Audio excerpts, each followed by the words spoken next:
From the Library of Congress in Washington, D.C.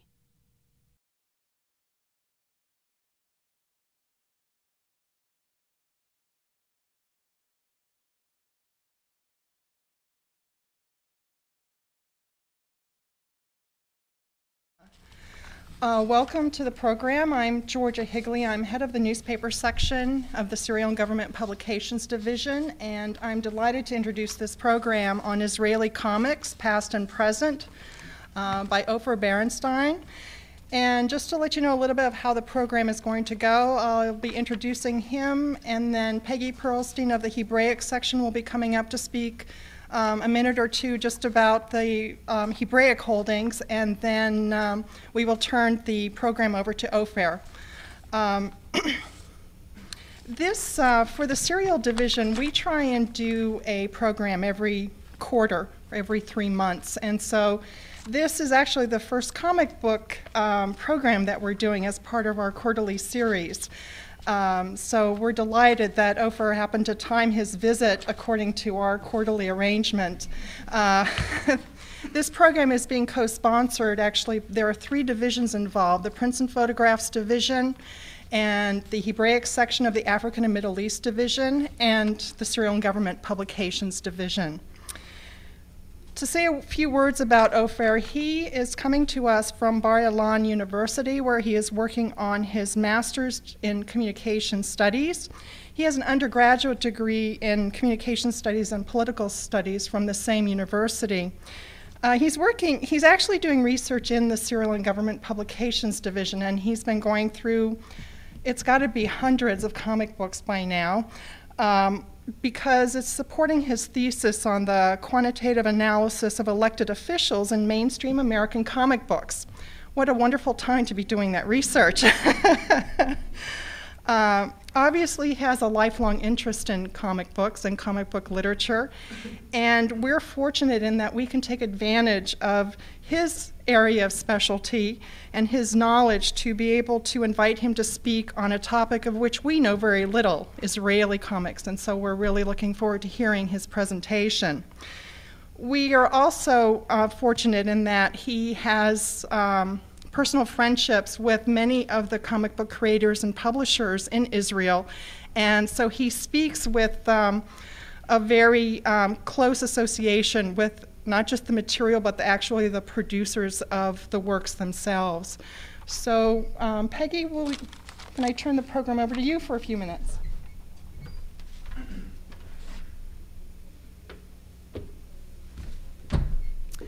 Good afternoon. I'm Peggy Pearlstein, head of the Hebraic section, which is part of the African Middle Eastern division at the Library of Congress. The Hebraic section began almost 100 years ago in 1912 with 2 gifts and 2 purchases between 1912 and 1920 of about 20,000 rare Hebrew books and several hundred manuscripts. I am sure that there were no comic books in those original collections. Although they were collected by a bookseller and bibliophile named Ephraim Dinard, who did travel throughout the Middle East and Europe, and in fact was caught there during World War I, but I'm sure no comics. And in fact, I was talking to Ofer before the program, and I said, you know, we really don't have any comics. He said, but you've got our own. I said, well, we have 1 issue. He said, but you got the first one, and that's the most important one. That we do. We do have all of the newspapers in which there are comic strips coming from Israel. We have a number of books of collected works of cartoonists, for example, Ephraim Kishon. We have some other materials, but Ofer, in addition to speaking today, has very graciously brought or schlepped, I don't know which word you want to use, from Israel, a number of comics that he's donating to the Library of Congress. So we're looking to use them as an impetus and a core and a beginning so that we can begin collecting more and learning about them from Ofer.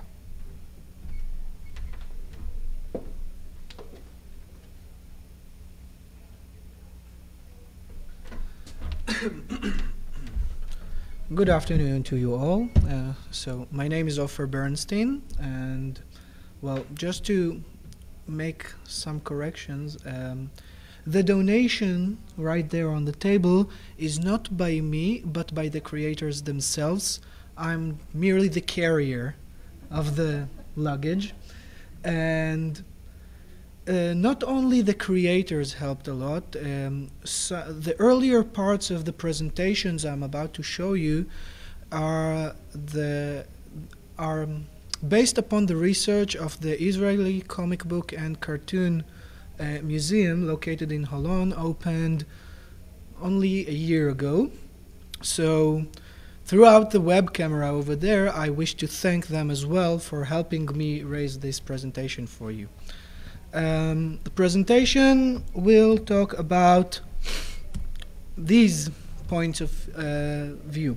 Historically, overviewing the Israeli comic books, and a little bit about the creation of comic books in Israel, as one of the sponsors of this lecture is the Prints and Photographs Division.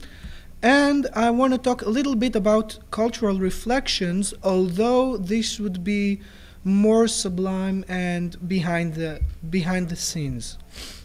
So, before we talk about Israeli comic books, we have to take under consideration the background. So, Jewish traditional art is quite rare. I went further down the history, and those are mosaics and were reliefs. Most of them, as probably many of you know, were limited not to show any humans or parts of animals, as it was considered to be conflicting with the religion. Even so, and yet, throughout the years, developments had occurred, and during the Middle Ages, Jews started drawing or actually contracting Christian illustrators to illustrate their books. For example, we've got here two Passover Haggadahs. One's very famous, it's the bird heads Haggadah. You can see it on your, it's on your left side, on your right side. Wait a second, it's because it's mixed up. Anyway, you get the hang of it. But the best influence, the most strong influence about the early comic book creators in Israel was the European culture which they grew up in. Mainly the works of Wilhelm Busch, for example, the German illustrator who illustrated Max and Moritz and many other. This is Diogenes and the Brats. It's from the early 18th century, if I'm not mistaken. And I'm going to speak in general, I'm going to speak about the Israeli comic books as a stream of, as they go along with the stream of time. As this is very historical point of view, I try not to get too much specific. I'll let you all ask questions later on if you'll have any, okay? So I basically divided the history of Israeli comic books into three main ages. I've got the Platinum Age, according to what the comic scholars in the world, as they call it.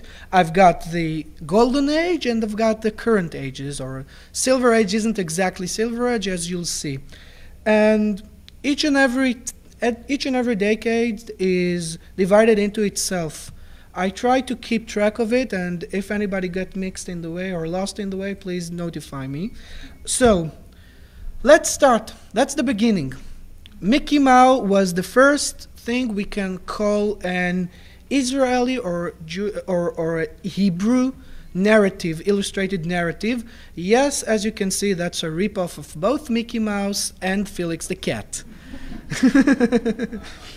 And as you can also see, it's very similar to the works of Wilhelm Busch in terms of illustration and building the page and all sorts of other things, like the technique it was used to. It was carved into a wood and then pressed.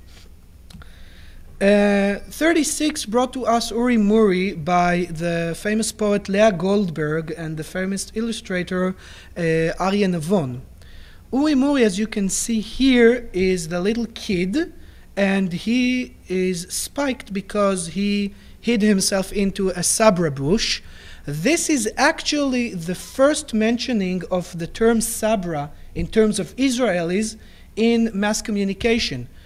It may have been that people were talking about this term in spoken language, but that's the first time we've got it on paper.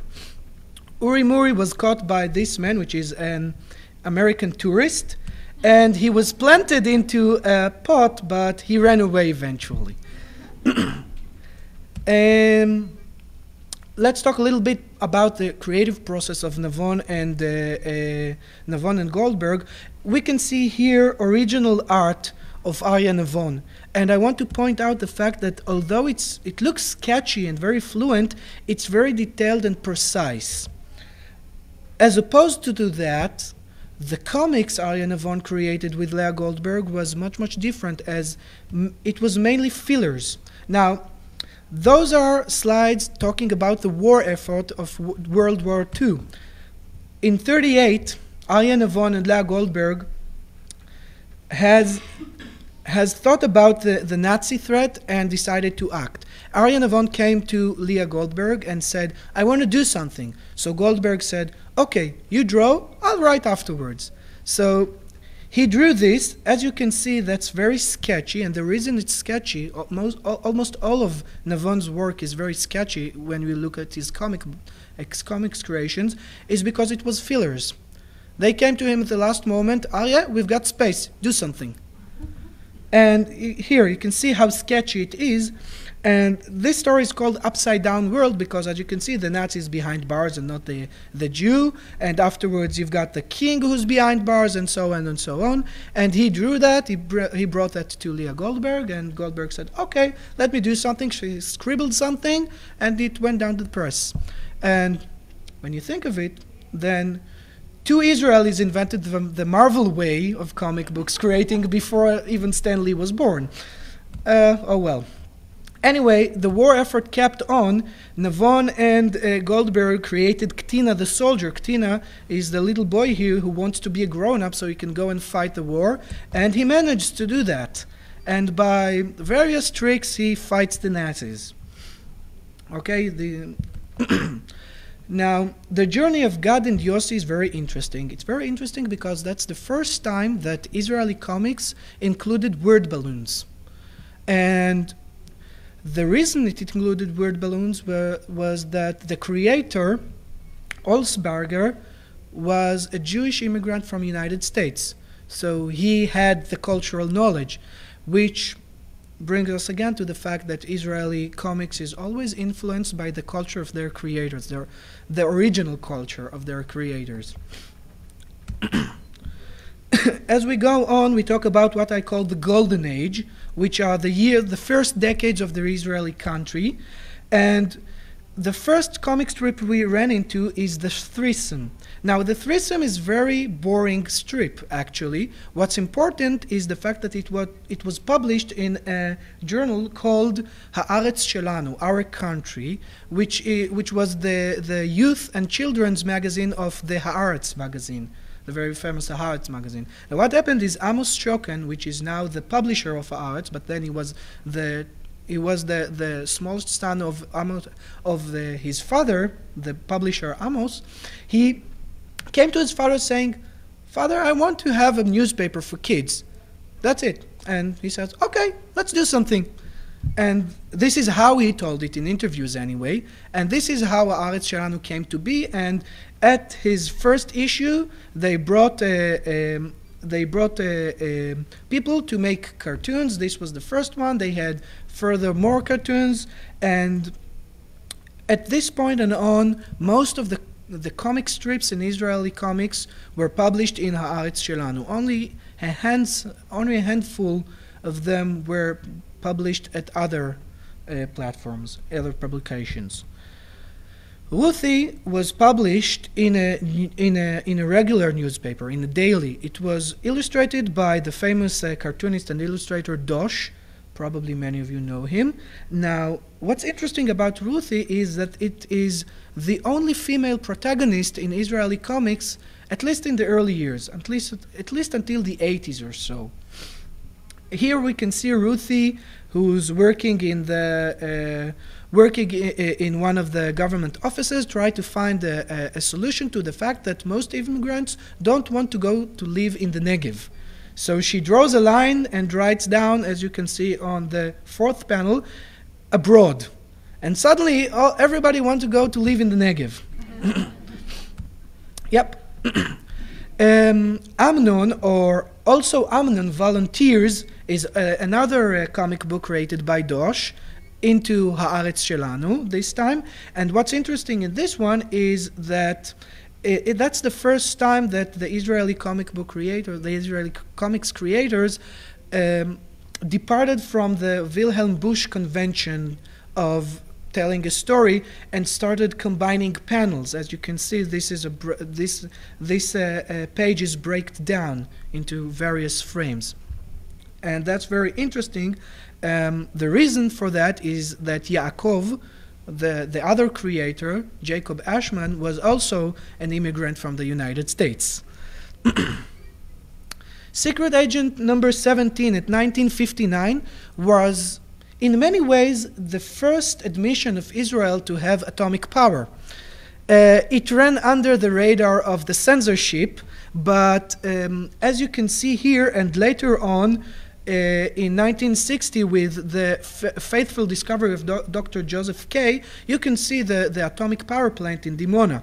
That's the first panel. And while Dr. Joseph K.'s story is titled A Fictional Story, the other one, Agent number 17, wasn't titled fictional. So basically, if they wanted to, or if you want to, you can believe that's the first time Israel admitted to have atomic power. And we move on to what I call the Silver Age. Now, it's silver because indeed, in many ways, that's the second good period of Israeli comic books that had been long time ago. It started with the Time Spaceship, created by another American immigrant. As you can see, both Superman look-alike figures at the fourth panel, and the Frank Frazetta-inspired dinosaurs downstairs.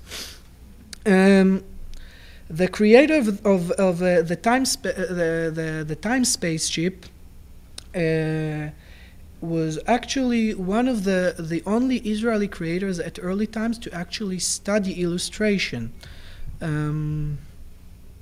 Besides that, it was a boring story. Tzvika the Sabra in 1966 was the first time that an Israeli-born illustrator published comic strip in Israeli newspapers. The creator, Dudu Geva, we'll return to the name later, so keep it on, is trying to tell the readers how he, as an Israeli youth, actually wasn't totally grown up at the time, feels like about what's happening in Israel. He was 15 when he started. I just recently learned that this strip in particular was drawn when he was 17. And we move on to Yoske Mayor, which is the longest running comic strip in Israel's history. Yoske Mayor ran about 80 chapters, 80 strips of the main story, and another 40 strips in additional stories. Yoske Mayor was created by Dov Ziegelman, the writer and researcher, and Giora Rotman, the artist. One of them, Rotman, was an architect or an architecture student, and Ziegelman is a civil engineer. Both of them stopped doing Yoske Mayor, or actually stopped making comics at all, when they finished studying, and they didn't need the money no more. Yoske Mayor, unlike most of the Israeli comics until that period, as you can see, was very influenced by French comic books. You can see the shading and lighting, and you can see the style of illustration, very realistical, and they also worked very hard to be they worked very hard to be accurate. They went into libraries and made and spent hours of research to be sure that they catch the right jeep or the right way the Sten gun looks like, or anything else they depicted within their strips. Now, if we go back again to talk about art, unfortunately, the art of Yoske Mayor didn't make it, hadn't made it. We can see here one of the only two remaining pages of the Yoske Mayor artwork. As you can see at the right bottom of the picture, the art is partly ruined, and the reason for that is that the reason for the fact that almost none survived is that Rothman, who was an architectural student, used the backside of his artwork as draft sheets because he hadn't got enough money. The other page who made it is this one, which actually what happened with him is that somebody in Haaretz Shelanu offices liked it. So he sent it to be framed and it was hung in their offices for lots of years until Rothman by accident learned that it is there, and he asked it back and they gave it back to him. But those are the only two remaining artwork pages of all of Yoske Mayor's work and most of their further works who didn't make it as well. Dry Bones is probably what most of you know if we talk about Israeli comic books. The reason is it's because it's in English. Yaakov Kirshen, the creator, began doing them in '73. This strip is from '76, and the other one as well, it's from '76. Now, Dry Bones' subtitle is Israel's longest-running political cartoon, and that's true. All of the cartoons done before Dry Bones were apolitical. Nothing was political, nothing whatsoever. Even though we take under consideration, let's say Dosh was a right-wing supporter. He was upstanding right-wing supporter, but none of his works in comics was political. Kirshen is the first one to do political work, and the reason most of the Israelis don't know him whatsoever or at all is that it got published in English in the Jerusalem Post or in American newspapers. We'll go on later on to what Israelis do recognize as Israel's most popular comics. 73 was the year of the October War, or the Yom Kippur, or the Day of Atonement War, as you wish to call it. And after the war, Israel's cultural industry or cultural creators went into some kind of hibernation.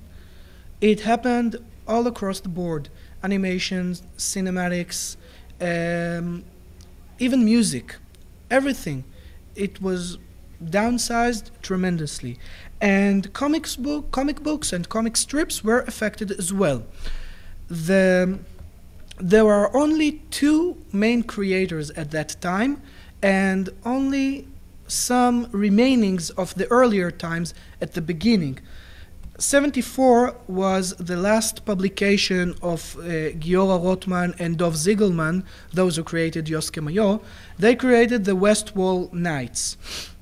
This story ended at January 74, just a few months after the war. And when this story ended, the publisher didn't want to print any other story because he was cutting back on costs because people were buying less papers. And the reason it ended up in 74 and not 73 is because they were contracted to do the story in advance, so they made all the chapters in advance. And as you can see, that's the final page of the story. It wasn't a long story. It had 20 chapters or so, and you can see at the bottom left side, it's paraphrasing the famous story of the paratroops in the West Wall, taken from the '67 war. Okay. Dudu Geva is one of the only two comics artists in Israel to work during what I call the Dark Ages.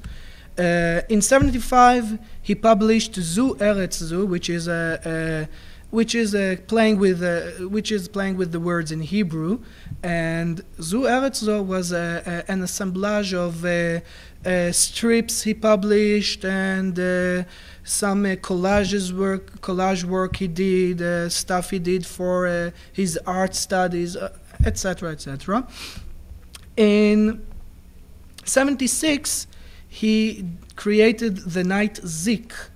Zik isn't really a knight. He's more of a the way Dudu gave us saw vigilantes in Israel.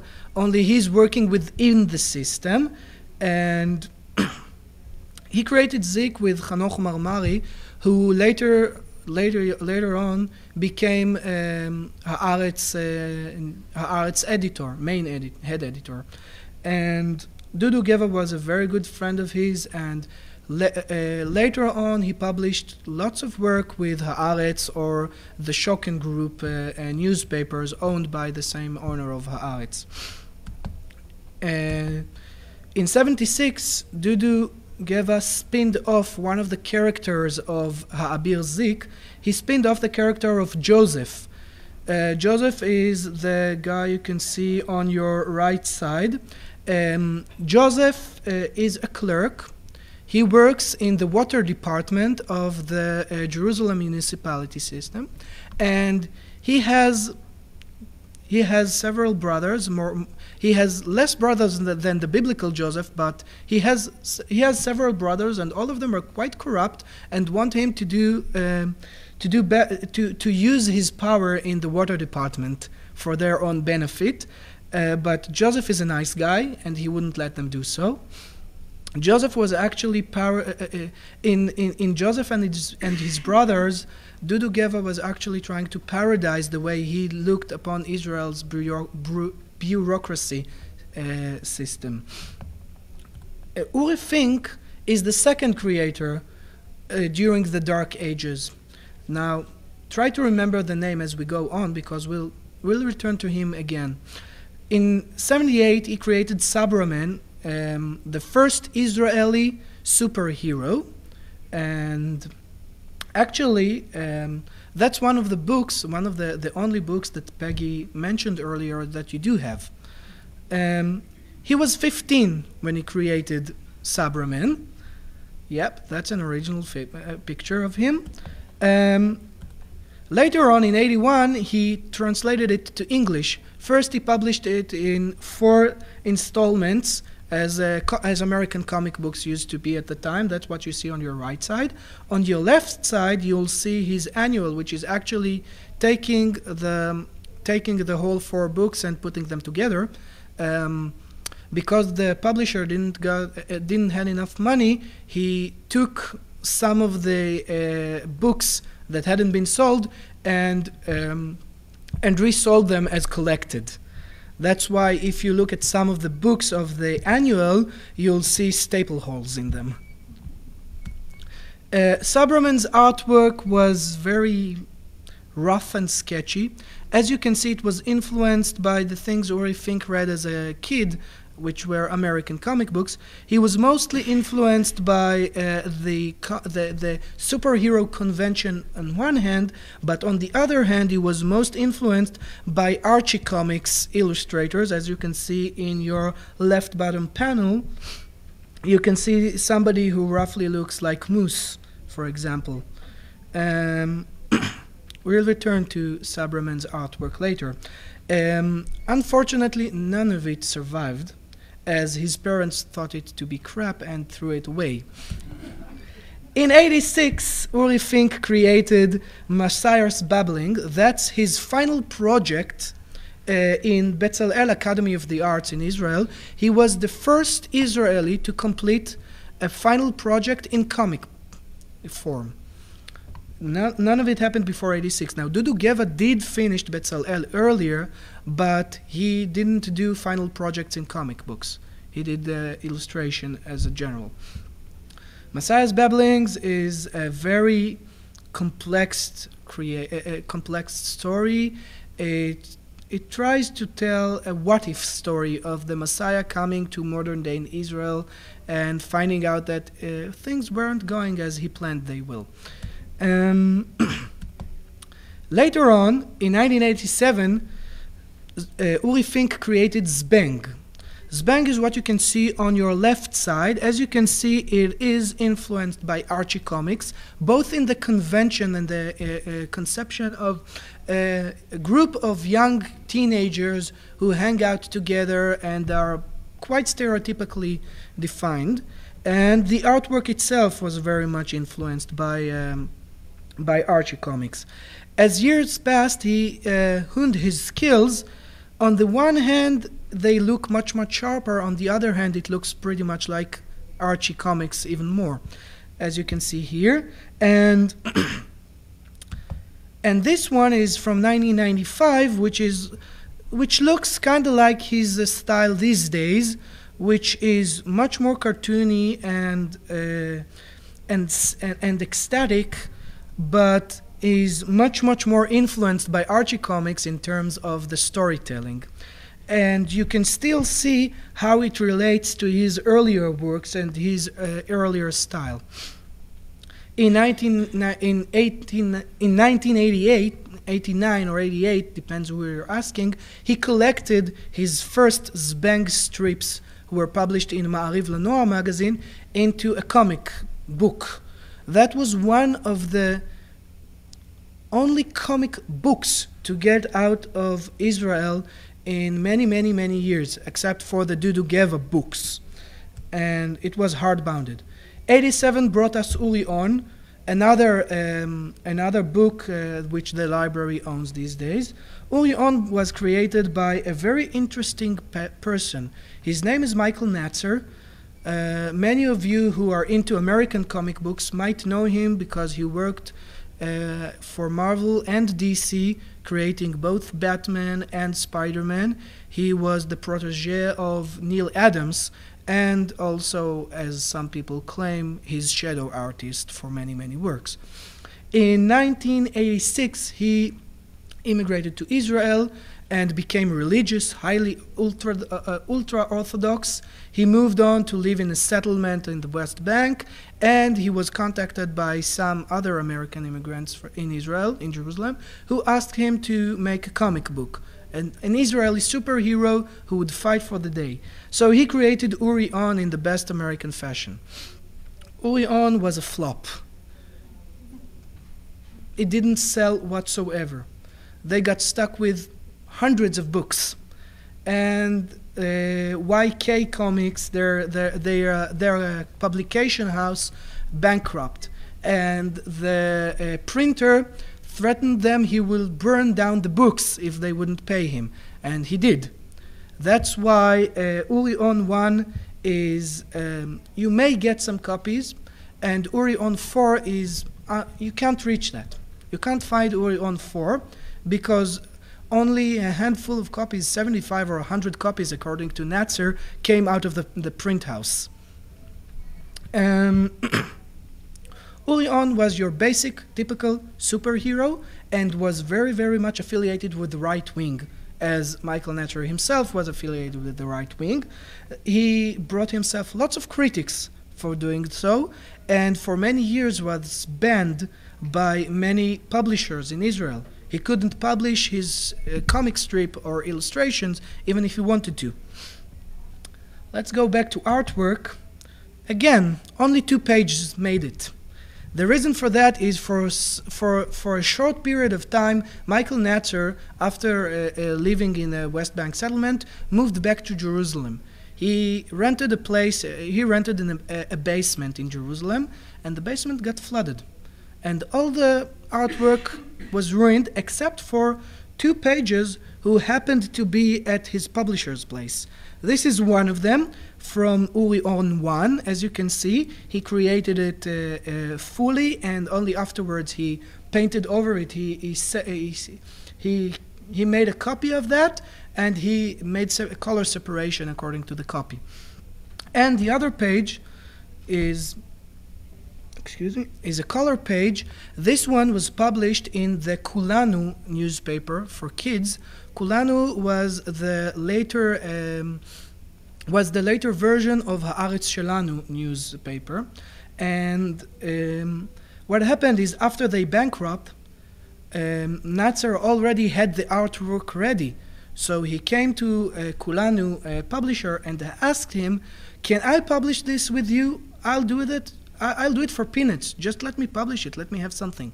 So he did, and there were 6 installments published in Kulanu magazine, which were never hard-bounded and are very rare to get. Even if we talk about in terms of let's say of state libraries or the formal libraries, the Israeli library, the Israeli House of Books, as it's called, has no copies of this comic, for example. Now, the Renaissance is something I call the later era, which started in 1991, and we'll soon get to the reason why I decided to put my finger on 1991.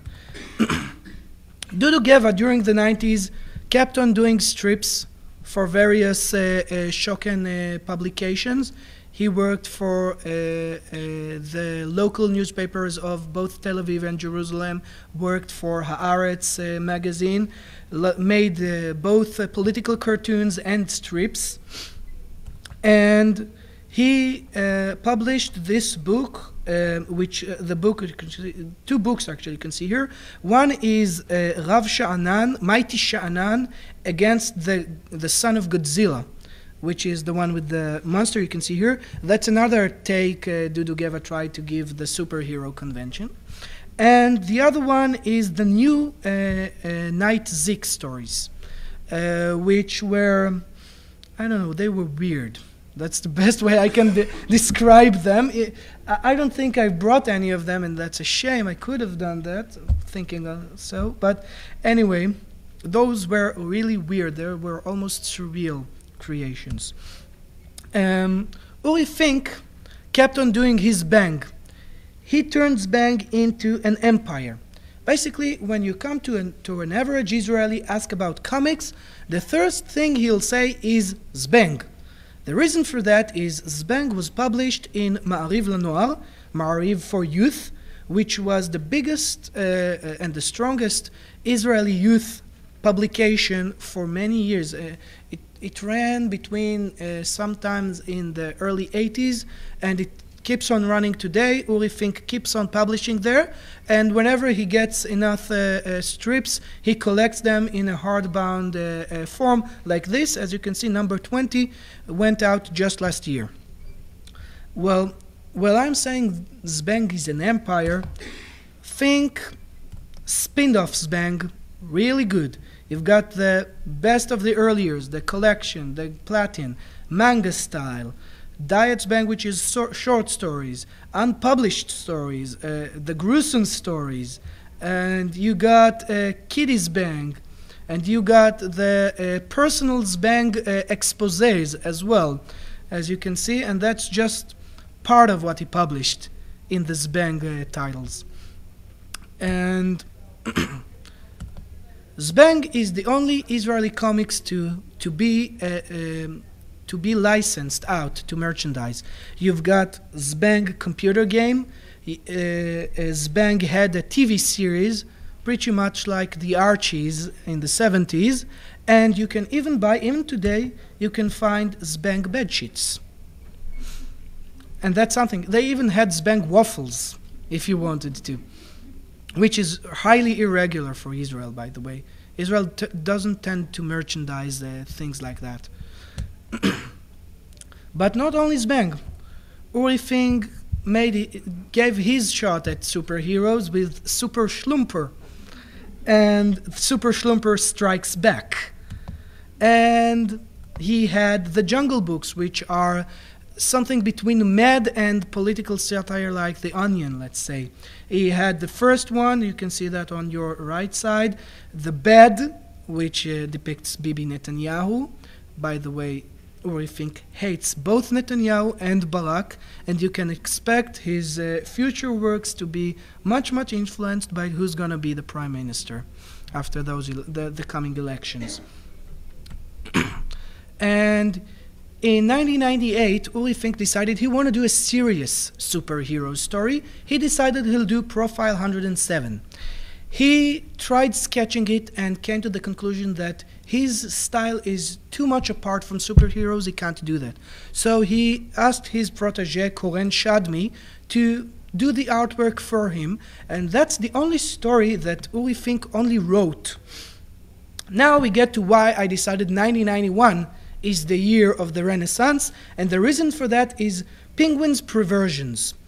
Now, that sounds weird. I won't get into all the cultural implications of the name, but basically, Penguin's Perversions was a fanzine created by a bunch of kids from Kfar Saba, which is a kind of like a suburb of Tel Aviv. They decided they want to get things out. They want the steam to let out. So they went to their school's photocopies and made some photocopies, and afterwards they went to a print house and printed the covers in color.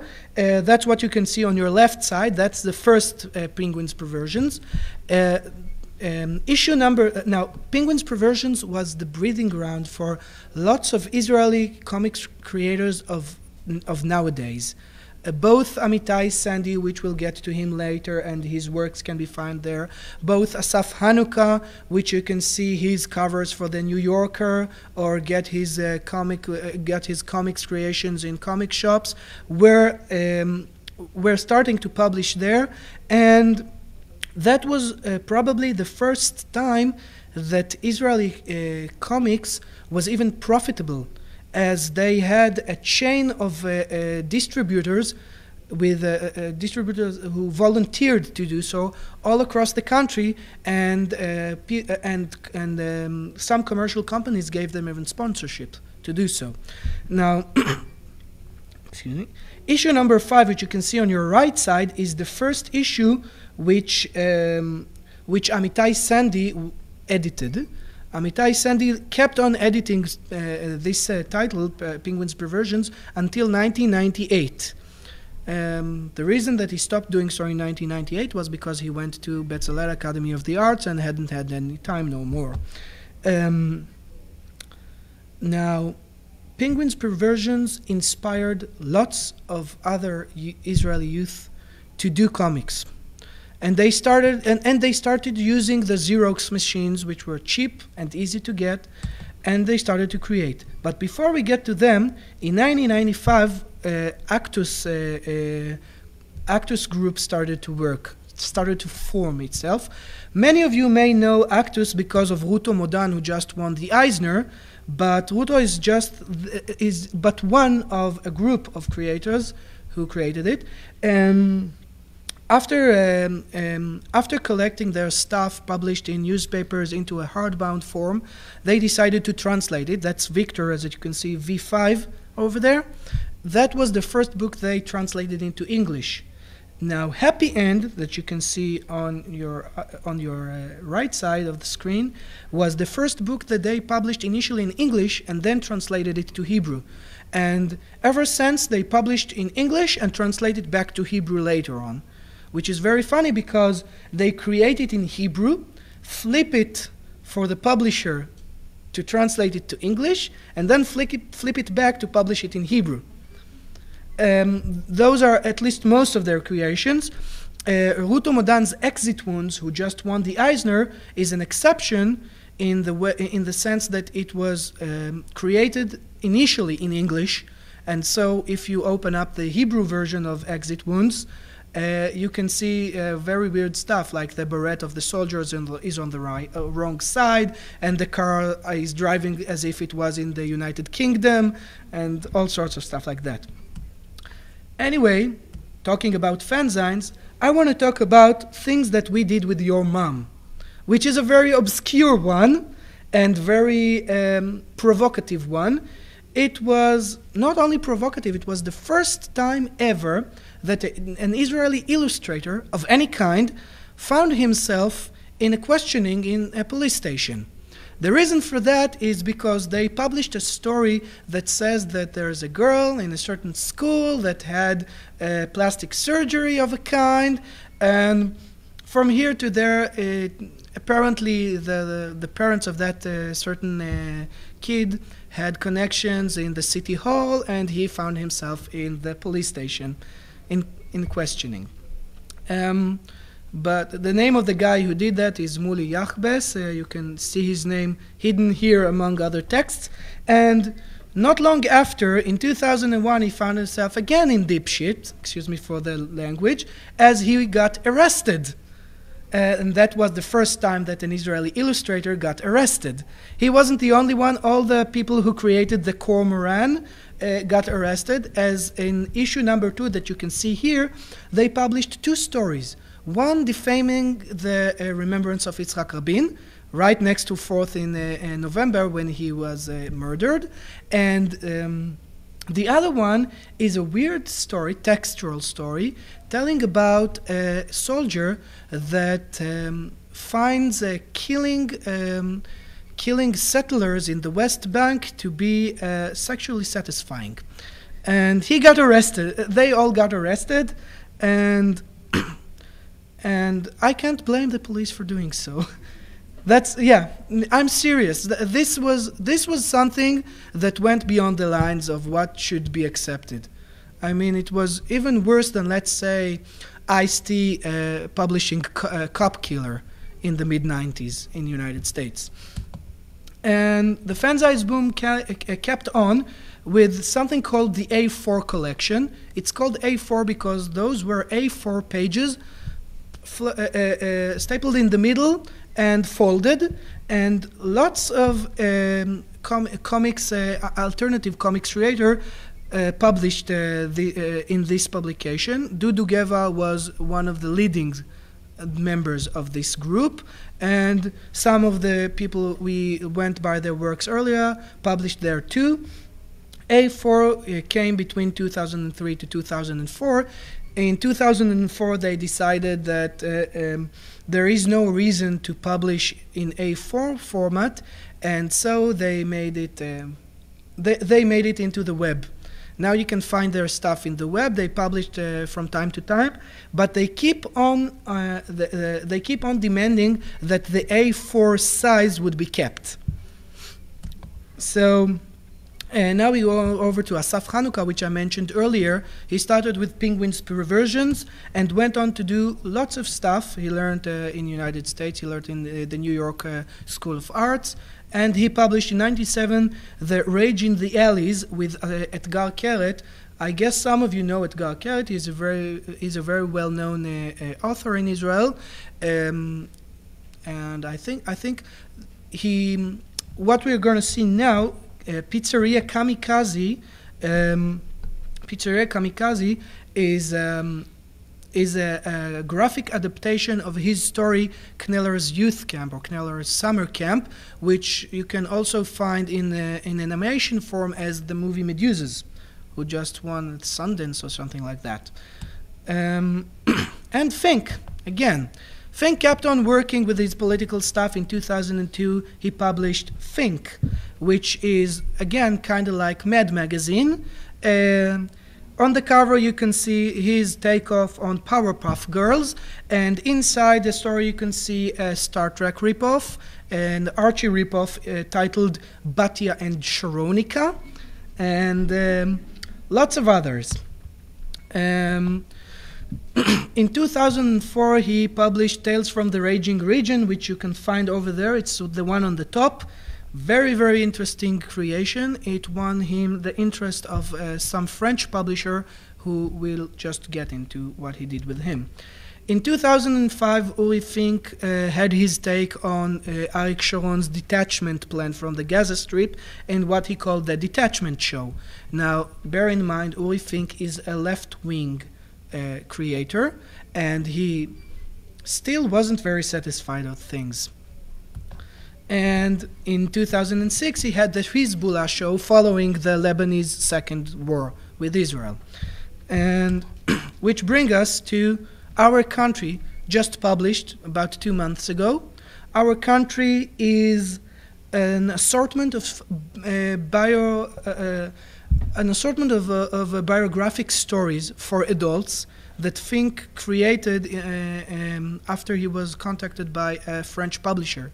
It was co-published both in Hebrew and in French, and is now being translated to English, though I wouldn't presume when they're gonna get it into the stores. That's a very, very interesting work, and unfortunately I couldn't bring any copies of this, as this was published by commercial publisher and not by the creator itself. The mainstream boom is what happened as a reaction to the alternative boom. After the costs of digital printing became very cheap, lots of Israeli comics creators started creating mainstream. The first to do so were the Arinea title, which was published by Eran Aviani and Aviv Or. Those are two nice fellows who are keeping to do fine work these days too. Arinea is a Tolkien-like fantasy story. It was got out in 4 installments. It took them about 2 years to get that out, and after that, they were followed by Zanzuria Comics. You can see over there, that's, he's not looking at the camera, sorry, that's Ofer Zanzuri. He's the creator of Adirei Atchelet, or The Blue Might.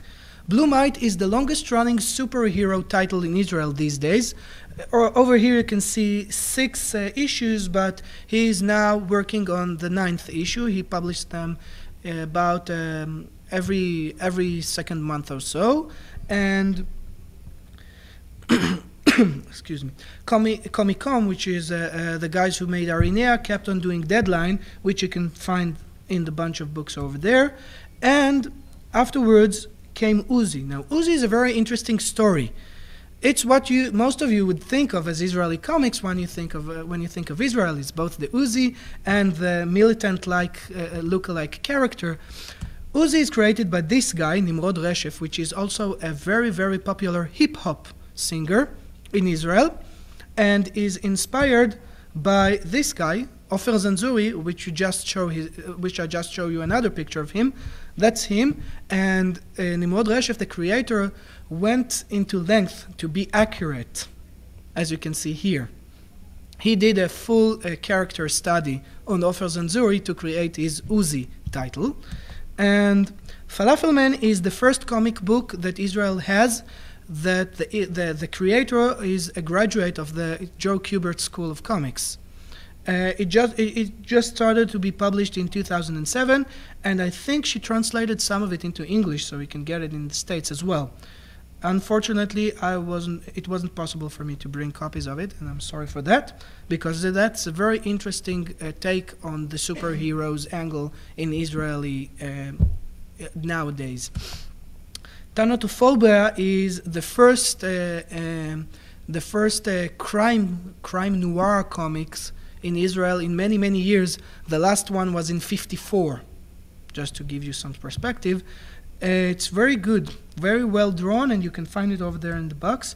And that's another crime comic book called Hamegasher. Hamegasher is the peacemaker, okay? And that's a very interesting one. As you can see, that's also by Zanzuria Comics, and if you put them all together, they create one picture.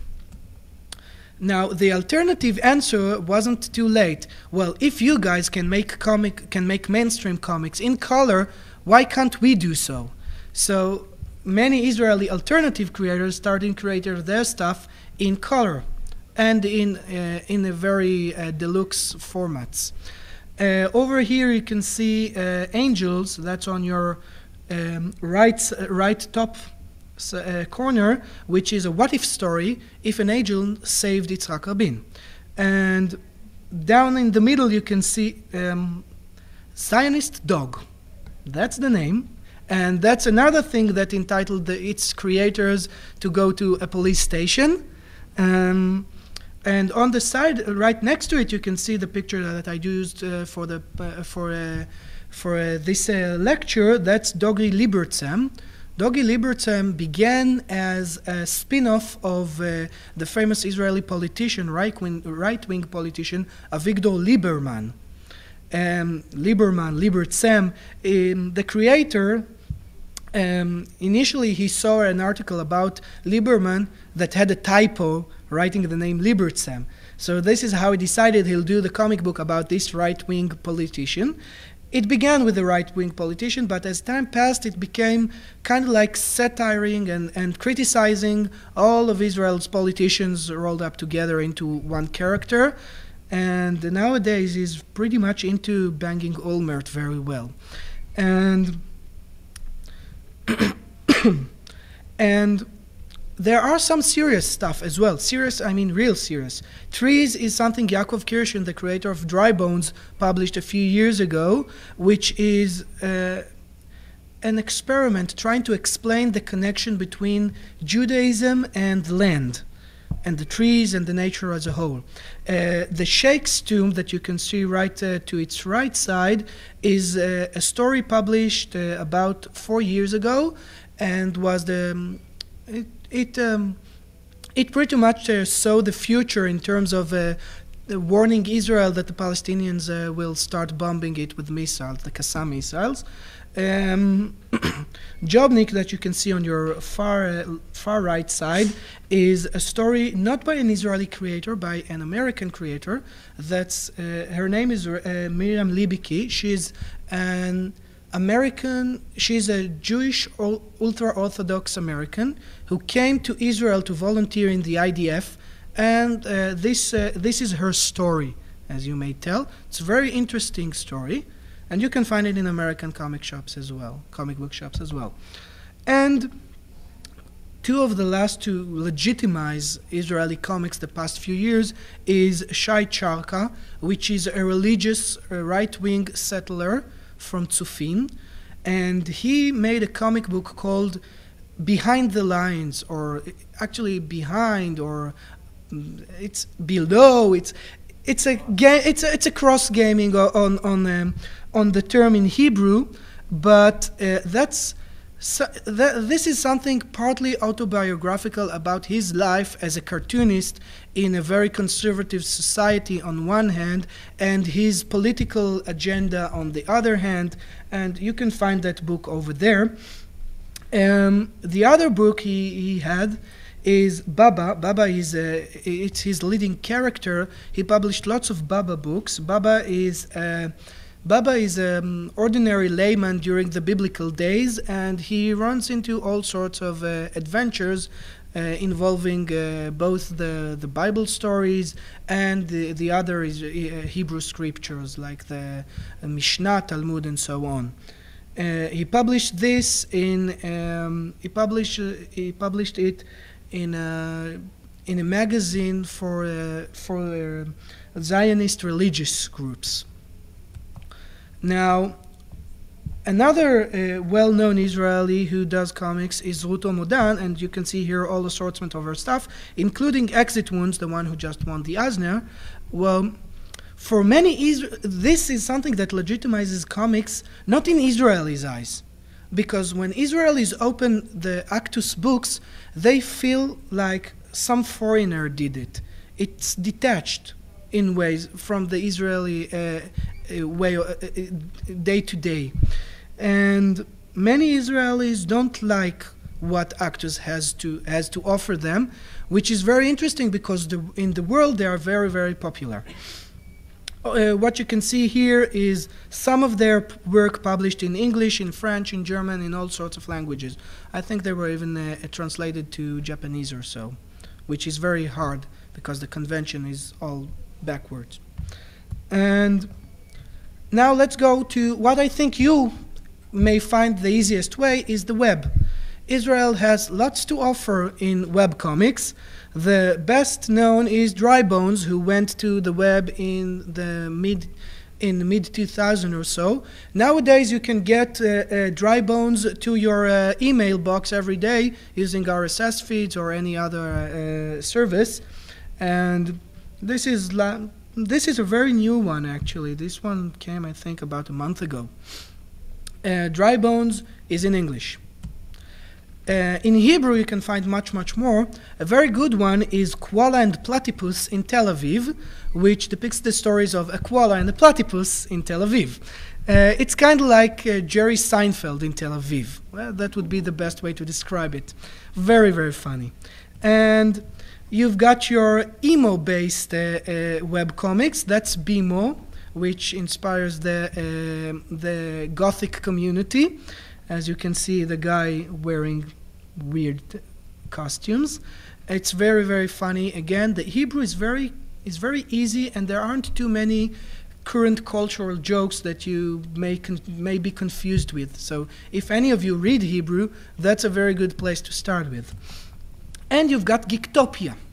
Geektopia is Gamers comic strip published in V-Games, which is Israel's biggest gaming portal. And I heard lately from the creator that he plans on translating it to English and going with it to other venues like other gaming portals in the world. So you might get a chance to see that at other places. And this is our bad boy. That's Udi. Udi is, well, everything you can think of to be politically wrong. Udi is ugly, and as you can see here on your left side, he says, feminists and homosexuals are the one who caused Jesus kill the Holocaust. And on the middle, his father says, Udi, a good Arab is a dead Arab. Jerusalem is our capital forever. And Udi answers, yeah, Kahana was right. And on your right hand, you get to see Udi saying, Bedouins has no right to exist. I'll kill them all with the bottle I hold in my hand. And, well, Udi is a parody, basically. I mean, the creator is a left-wing supporter, but he's trying to take everything to the extreme. And that brought him lots of enemies doing so. Recently, I heard he got kicked off from Bezalel Academy of the Arts because he was too extreme even for them. And those are artist types. So you gotta respect him for doing so. He's being published in Nana, which is a very, very important news portal in Israel. And I think Nana really likes him because he draws lots of fire, and so lots of people get exposed to the commercials they put in the page, in the web page. I think that's the only reason they keep holding him. He actually stopped doing that for a while, and they asked him to come back. So, from time to time, by the way, he prints out some of the Udi strips into booklets, which sell pretty good, by the way. So, what do you know? And that's it. Thank you.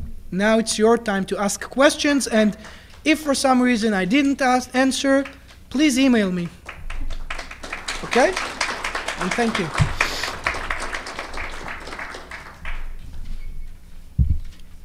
Question? Copyright problems, you know, bad looks just like mad, and also the 20th century looks Well, like a logo. as you know, parody and yeah, repeat the question. Sorry. Yeah. Well, I was asked if is there any copyright problems with Mad and Bad or any other stuff like that. Well, Israel's copyright laws follow the same as the Americans in the terms of parodies and satire. So, if you're parodizing something and you're using something to make commentary on other stuff, then it's okay. Plus, I think the only time Dudu Geva was once sued by Disney Corporation because he had a character called the Duck, and he had Donald Duck in itself as it is in one of the strips, and somebody decided they want to avenge Geva for something completely different, so he went on telling Disney he's infringing your rights or something, so infringing your rights, so go sue him, and they did.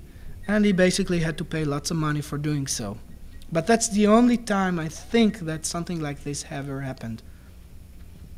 Yes. Question? Yeah. Mm-hmm. Do they have copies of all of these comic books, or where are, Okay. where are collections of these comic books in Israel? Okay, I was asked if the museum I mentioned earlier on has all the books I showed here, or most, or at any rate, where can these books be found? So basically, the museum was founded only last year. They work very hard to build their own collection, and they try to find as much as possible, but their budget isn't that, their acquisition budget isn't that big. So they based mostly upon donations, which is very hard because people don't want to donate these books. Most of these books can be found with private collectors.